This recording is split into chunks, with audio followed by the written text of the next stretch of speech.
कहानी की शुरुआत होती है और हम नासा के कुछ एस्ट्रोनॉट्स को देखते हैं जो मार्स यानी मंगल ग्रह पर एसिडालिया प्लैनेटिया नाम की जगह पर कुछ रिसर्च कर रहे होते हैं। ये सभी एस्ट्रोनॉट वहां मिट्टी का सैंपल ले रहे होते हैं। तभी अचानक उन्हें सूचना मिलती है कि एक खतरनाक और विशाल तूफान बहुत तेजी से उनकी तरफ बढ़ रहा है। ये मैसेज देखते ही जॉनसन ने तुरंत कमांडर और बाकी टीम को हैब के अंदर बुला लिया, जहां उन्हें पता चला कि वो तूफान 86,000 न्यूटन की बल से उनके MAV से टकराने वाला है। MAV यानी मार्स एसेंट व्हीकल एक रॉकेट होता है जो एस्ट्रोनॉट्स को मंगल की सतह से उठाकर मंगल की ऑर्बिट में परिक्रमा कर रहे उनके स्पेसशिप तक पहुंचाता है। लेकिन इसके लिए MAV का सीधा खड़ा रहना बेहद जरूरी था। अगर MAV तूफान में पलट जाता तो वे सभी मंगल ग्रह पर हमेशा के लिए फंस कर रह जाते। मामला इतना गंभीर था कि सोचने के लिए वक्त बहुत कम था, इसलिए कमांडर ने तुरंत मिशन रद्द करने और पृथ्वी पर वापस लौटने का फैसला किया। इसके बाद वो अपनी टीम को अपने पीछे पीछे MAV की ओर लेकर बढ़ने लगी। लेकिन बदकिस्मती से तब तक तूफान अपना भयंकर रूप ले चुका था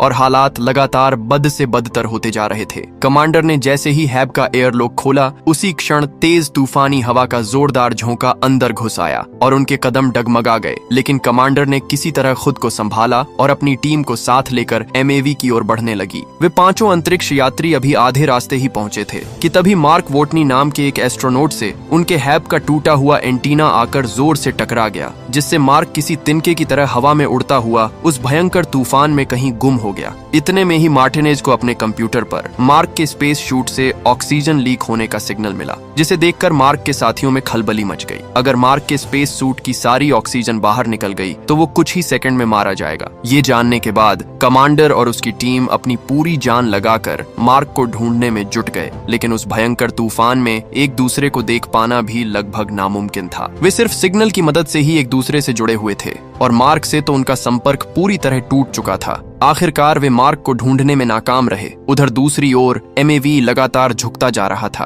कुछ पल के लिए कमांडर सन्न रह गई, लेकिन वो जानती थी कि एक के लिए बाकियों की जान दांव पर नहीं लगाई जा सकती। इसलिए बेक ने ये मान लिया कि बिना ऑक्सीजन के मार्क अब तक इस दुनिया से जा चुका होगा। ये सुनकर कमांडर भी आंखों में आंसू लिए MAV पर लौट आई। इससे पहले कि MAV पूरी तरह पलट जाता, कमांडर ने उसे लॉन्च करने का आदेश दे दिया और वे सभी अपने दिल में मार्क की मौत का बोझ लिए पृथ्वी की ओर रवाना हो गए। लेकिन अगली सुबह जब मंगल ग्रह पर आया भयानक तूफान शांत हो जाता है, तब पता चलता है कि मार्क वोटनी अभी भी जिंदा है। उस एंटीना का तार उसके सूट को चीरते हुए उसके शरीर के अंदर घुस गया था, लेकिन खून और उस तार ने मिलकर उसके सूट का प्रेशर स्थिर रखा और ऑक्सीजन को लीक होने से बचा लिया, जिसकी वजह से उसकी जान बच गई। जब उसकी आंख खुलती है तो वो खुद को हैब से बहुत दूर बिल्कुल अकेला पाता है। वो समझ गया था कि बाकी सभी तूफान से बचने के लिए यहाँ से कल रात ही निकल गए होंगे। मार्क ने उस रोड को निकालने की बेवकूफी नहीं की, बल्कि उसे एंटीना डिश से अलग कर दिया और दर्द सहते हुए किसी तरह हैब तक पहुंच गया। हैब के अंदर हवा का दबाव सामान्य था। मार्क ने तुरंत अपना स्पेस सूट उतार कर फेंक दिया और एक झटके में उस रोड को अपने पेट से खींचकर बाहर निकाल दिया।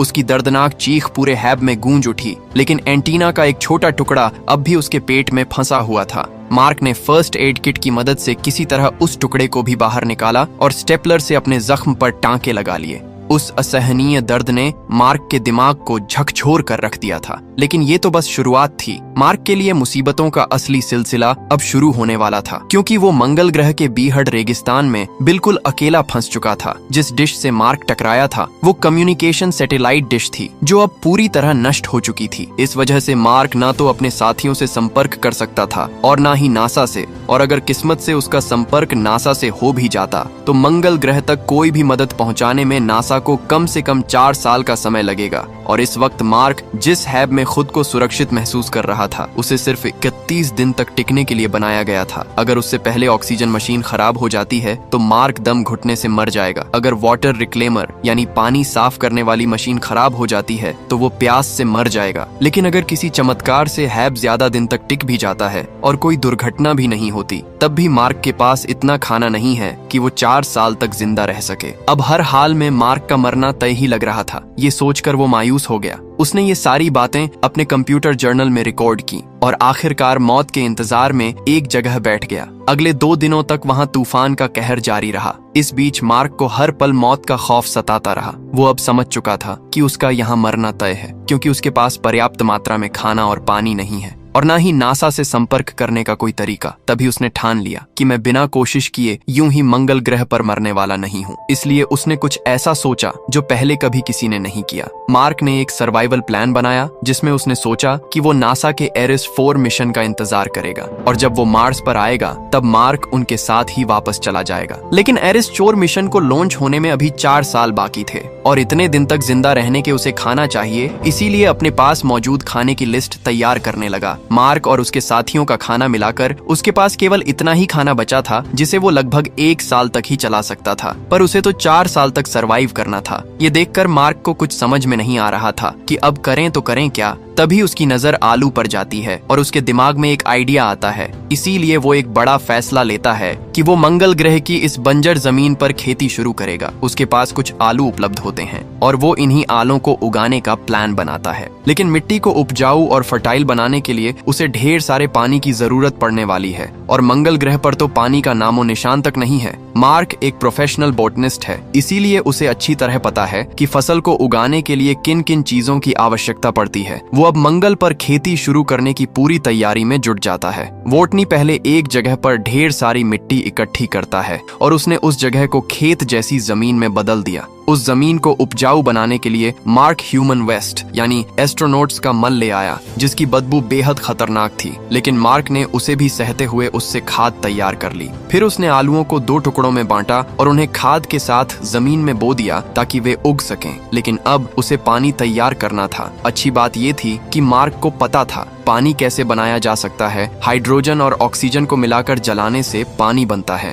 और इस काम को करने के लिए वोटनी के पास जरूरी सारे साधन मौजूद थे। जब वो पहली बार हाइड्रोजन में ऑक्सीजन मिलाता है तो एक जबरदस्त विस्फोट हो जाता है, क्योंकि वो कमरे में मौजूद ऑक्सीजन की मात्रा को कैलकुलेट नहीं करता जो उसकी सांसों से लगातार निकलती रहती है। लेकिन अगली बार वो हाइड्रोजन और ऑक्सीजन को सही अनुपात में मिलाकर जलाने में सफल हो जाता है और अब वहाँ पानी बनना शुरू हो जाता है। दरअसल इस प्रक्रिया से वाष्पीकरण होता है जिससे वहाँ पर पानी की छोटी छोटी बूंदें बनने लगती हैं और उसकी मिट्टी को जितने पानी की जरूरत होती है वहाँ पर पानी तैयार हो जाता है और कुछ दिनों के बाद वहाँ पर पहला पौधा अंकुरित होता है जिसे देखकर मार्क को बहुत ज्यादा खुशी मिलती है। वहीं दूसरी तरफ पृथ्वी पर नासा ने मीडिया को ये बता दिया कि मार्क वोटनी अब इस दुनिया में नहीं रहे। पूरी दुनिया में ये खबर आग की तरह फैल गई और उसका अंतिम संस्कार भी कर दिया गया। इसके बाद अगले दिन विंसेंट को दिखाया जाता है जो नासा के कार्यालय पहुंचकर नासा के डायरेक्टर से सैटेलाइट को मिशन एरिस 3 की तरफ मोड़ने को कहते हैं। लेकिन डायरेक्टर टेडी उन्हें ऐसा करने से मना कर देते हैं, क्योंकि अगर उन्होंने ऐसा किया तो मार्क वोटनी की लाश पूरी दुनिया के सामने दिखाई पड़ सकती थी। इससे नासा की इमेज खराब हो सकती थी और आने वाले मिशनों के लिए फंड जुटाने में भी मुश्किलें आ सकती थीं। लेकिन विंसेंट हार मानने वाले नहीं थे। उन्होंने एरिस 3 मिशन एरिया के कोऑर्डिनेट्स यानी मिंडी पार्क को भेजा। मिंडी एक सैटेलाइट एक्सपर्ट है। जब सैटेलाइट कैमरा उनके बताए कोऑर्डिनेट्स की तरफ किया तो मिंडी हैरान रह गई। वो देखती है कि वहाँ पर उनके जो इक्विपमेंट थे वे एक जगह से दूसरी जगह शिफ्ट किए गए हैं, साथ ही रोवर भी अपनी जगह से हटा दिया गया था। ये देखकर उसे यकीन हो जाता है कि मार्क अभी भी जिंदा है। वो तुरंत मार्स प्रोग्राम के हेड विंसेंट को बुलाती है और पूरी हालत बताती है। विंसेंट ये जानकारी नासा के डायरेक्टर टेडी सैंडर्स को भी बता देते हैं। डायरेक्टर इसे ये कहकर टालने की कोशिश करते हैं कि शायद तूफान की वजह से ऐसा हुआ होगा, लेकिन विंसेंट उसे बताता है कि सोलर पैनल्स को भी साफ किया गया है। इसे देखकर डायरेक्टर को भी यकीन हो जाता है कि मार्क मरा नहीं है और अभी जिंदा है। ये खबर उन्हें उलझन में डाल देती है, क्योंकि मार्क की मौत की खबर पूरी दुनिया में फैल चुकी है और उसका अंतिम संस्कार भी हो चुका है। अब नासा किस मुंह से मीडिया के सामने ये कहेगा कि मार्क वोटनी अभी भी जिंदा है? तब वे सभी लोग ये फैसला करते हैं कि इस खबर को मीडिया को बता देंगे, लेकिन हरमीस में पृथ्वी पर आ रहे बाकी क्रू को इसकी जानकारी नहीं दी जाएगी, ताकि ये सुनकर उन्हें दुख ना हो और वे इस गिल्ट में ना रहे कि उन्होंने मार्क को मंगल पर मरने के लिए अकेला छोड़ दिया है। उधर मार्क को अब मंगल ग्रह पर फंसे 70 दिन बीत चुके थे। अब तक उसने खाने और पानी का बंदोबस्त तो कर लिया था, पर अब उसे मंगल ग्रह से निकलने की प्लानिंग बनानी थी। मार्क को ये बात अच्छी तरह पता था कि नासा का अगला एरिस 4 मिशन अब से ठीक 4 साल बाद शिया पर्ली क्रेटर पर लैंड करेगा। लेकिन समस्या ये थी कि उसकी वर्तमान लोकेशन से लगभग 3200 किलोमीटर की दूरी पर थी। मंगल से जीवित निकलने का अब उसके पास यही एक रास्ता था कि उसे किसी तरह 4 साल बाद उस स्थान पर पहुंचना होगा। मार्क ने कैलकुलेशन की कि वहां तक पहुंचने में उसे लगभग 50 दिन का समय लगेगा। उसने फौरन अपनी तैयारियां शुरू कर दी। उसके पास एक रोवर था जो चलने की हालत में नहीं था, लेकिन मार्क ने अपना साइंटिफिक दिमाग लगाया। उसने खराब रोवर के जरूरी पार्ट्स निकालकर दूसरे वर्किंग रोवर में फिट कर दिए। इस मॉडिफिकेशन के बाद अब उसका रोवर इतनी लंबी दूरी का सफर तय करने के काबिल बन चुका था। लेकिन अब उसके सामने एक और नई समस्या थी। रात में मंगल ग्रह पर खून जमा देने वाली ठंड होती है। इसका हल निकालने के लिए मार्क ने उस न्यूक्लियर बैटरी को जमीन से खोदकर बाहर निकाला, जिसे मंगल पर पहुंचते ही उसकी टीम ने जमीन में दफना दिया था, क्योंकि अगर गलती से भी बैटरी को कोई नुकसान पहुंचा तो उसमें जो रेडिएशन निकलेगी उसके संपर्क में आने वाला हर इंसान सीधा परलोक चला जाएगा। हालांकि मार्क ने जोखिम उठाते हुए सावधानी से उसे अपने रोवर में लटका दिया, जिससे उस बैटरी से निकलने वाली हीट से उसकी ठंड की समस्या दूर हो गई। उधर पृथ्वी पर मार्क को बचाने के लिए नासा ने कोशिश शुरू कर दी। उन्होंने JPL यानी जेट प्रोपल्शन लेबोरेटरी, जो नासा के लिए प्रोब और स्पेसशिप बनाने का काम करती है, उन्हें 3 महीने के अंदर प्रोब बनाने का मुश्किल काम सौंपा। JPL के डायरेक्टर ब्रूस और उनकी पूरी टीम पर अब भारी प्रेशर था। नॉर्मली किसी भी प्रोब को तैयार करने में कम से कम 6 महीने का वक्त लगता है, लेकिन उनके पास इसका आधा समय भी नहीं था। नासा का मास्टर प्लान ये था कि इस प्रोब के जरिए मार्क के पास अगले 4 सालों के लिए राशन और सर्वाइवल का सारा जरूरी सामान पहुंचाया जाए। प्लान के मुताबिक जब 4 साल बाद एरिस 4 की टीम मंगल पर लैंड करेगी तो वे मार्क को भी अपने साथ रेस्क्यू करके धरती पर वापस ले आएंगे। JPL की टीम इस नामुमकिन से दिखने वाले मिशन को पूरा करने में दिन रात जुट गई। दूसरी तरफ नासा के एडमिनिस्ट्रेटर टेडी सैंडर्स ने कम्युनिकेशन इंजीनियर मिडी को एक बड़ी जिम्मेदारी सौंप दी। मिंडी को अब सैटेलाइट्स के जरिए मार्क की हर एक्टिविटी और मूवमेंट पर पैनी नजर रखने का पूरा एक्सेस दे दिया गया था, ताकि पल पल की खबर रखी जा सके। उधर दूसरी ओर मार्क की मेहनत रंग लाई और उसके बोए हुए आलुओं की फसल अब पूरी तरह तैयार हो चुकी थी। लहराती फसल को देखकर मार्क का चेहरा भी खुशी से खिल उठा, क्योंकि पैदावार उसकी उम्मीद से कहीं ज्यादा बेहतर हुई थी। मार्क ने लगभग 400 बढ़िया आलू तैयार किए।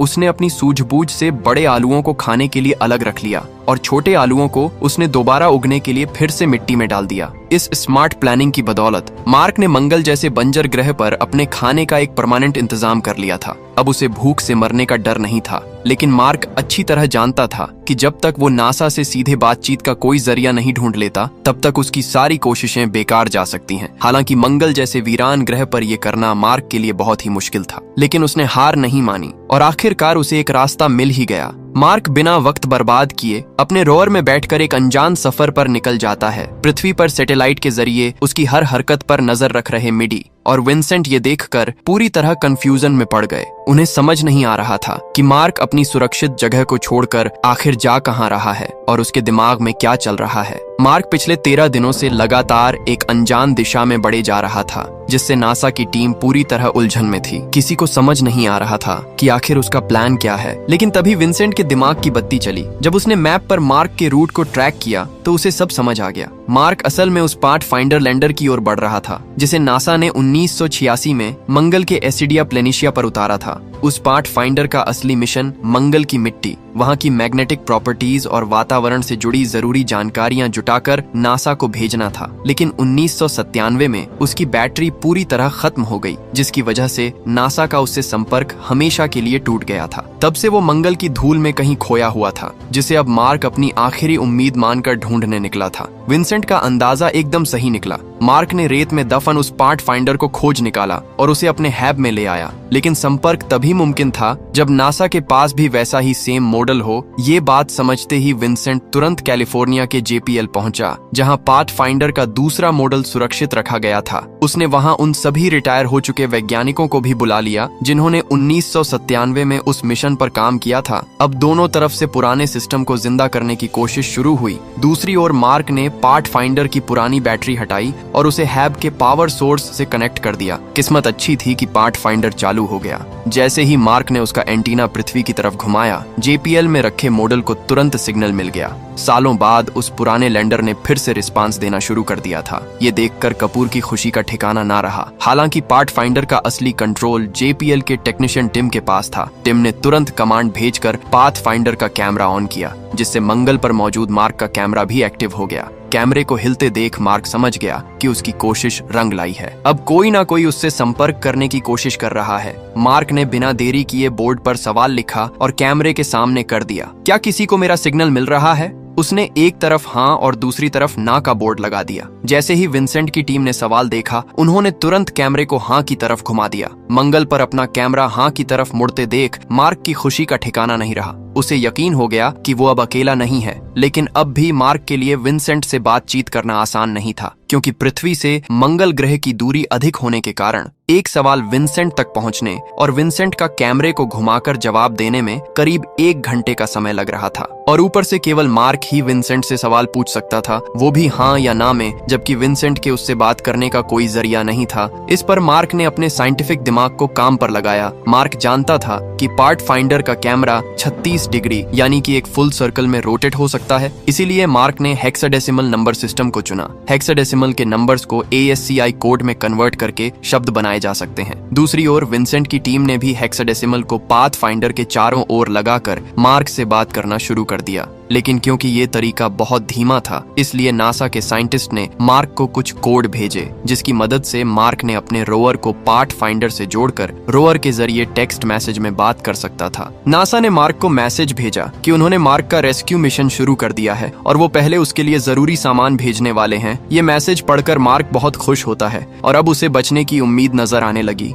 मार्क ने जब नासा से पूछा कि क्या उसकी टीम को पता है कि मैं जिंदा हूँ, इस पर नासा ने जवाब दिया कि नहीं, जिसे पढ़कर मार्क को काफी गुस्सा आया। लेकिन अब नासा ने मार्क से संपर्क कर लिया था, तो उन्होंने क्रू को ये खबर देने का फैसला किया। ये सुनकर मार्क की टीम सदमे में आ गई। हालांकि उन्हें मार्क के जिंदा होने से खुशी तो हुई, पर उसे अकेला छोड़ देने का पछतावा भी हो रहा था। इस दौरान वो लगातार नासा को अपने और अपने हैब की कंडीशन की अपडेट भेजता रहता था। सब कुछ ठीक चल रहा था। मार्क की आलू की फसल भी अच्छी हो रही थी। लेकिन एक रात एक भयानक हादसा हुआ। एयरलॉक का बार बार इस्तेमाल होने के कारण वो प्रेशर नहीं झेल पाया और एक जोरदार धमाके के साथ फट गया। मार्क दूर जा गिरा और उसके हेलमेट में छेद हो गया। मार्क ने तुरंत टेप से छेद को बंद कर लिया। लेकिन जब वो हैब के अंदर पहुंचा तो मंगल की जानलेवा ठंड ने उसकी पूरी फसल और मिट्टी के जरूरी बैक्टीरिया को जड़ से खत्म कर दिया था। अब वहां दोबारा खेती करना नामुमकिन था, इसलिए मार्क बहुत उदास हो जाता है। उसके पास बचा हुआ खाना सिर्फ कुछ 100 दिनों के लिए था। पृथ्वी पर नासा मार्क के लिए एक सप्लाई मिशन भेजने की तैयारी करता है, लेकिन जल्दबाजी में बनाया गया वो रॉकेट लॉन्च के तुरंत बाद फट जाता है।